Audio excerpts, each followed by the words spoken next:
Почитувани новинари, по однос на денешната инаугурација за председател на Македонија, ќе кажам ставот на пратеничката група на ВМРО-ДПМН. Државата доби председател избран со кредит и политичка хипотека.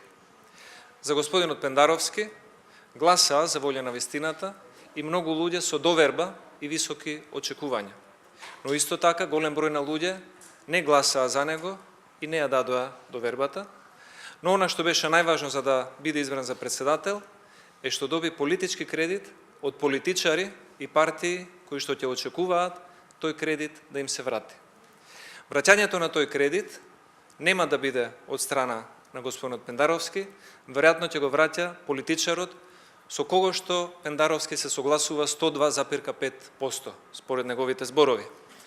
Во следниот период ќе гледаме кои фактури ќе стигнат на сметка на државата, на владата и на институциите. Според мене, таквото враќање на политичкиот кредит најмногу ќе ги разочара тие кои што со доверба и големи очекувања гласале за господинот Пендаровски. Во секој случај, пожелуваме успешен мандат и сметаме дека од денес па натаму Социјалдемократскиот сојуз и ДУИ ја имаат апсолутната власт во државата.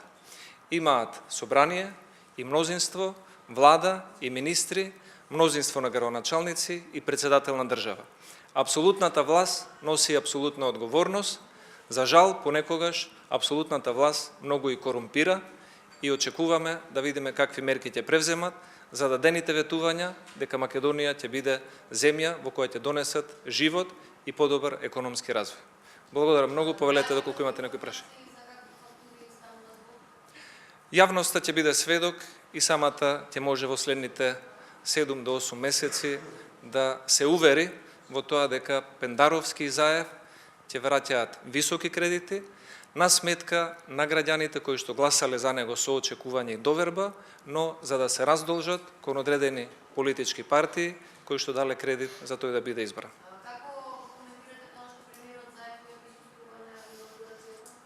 Многу чудно, според мене, да бидат присутни повеќе државници на инаугурација на председател на Македонија, да биде отсутен премиерот на државата, е чуден, невообичаен сигнал, бидејќи знаеме дека не се работи за некакви неодложни или здравствени причини или проблеми, но следниве ден-два ќе видиме што ќе се случува и дали следните денови ќе дадат објаснување за неговото отсуство.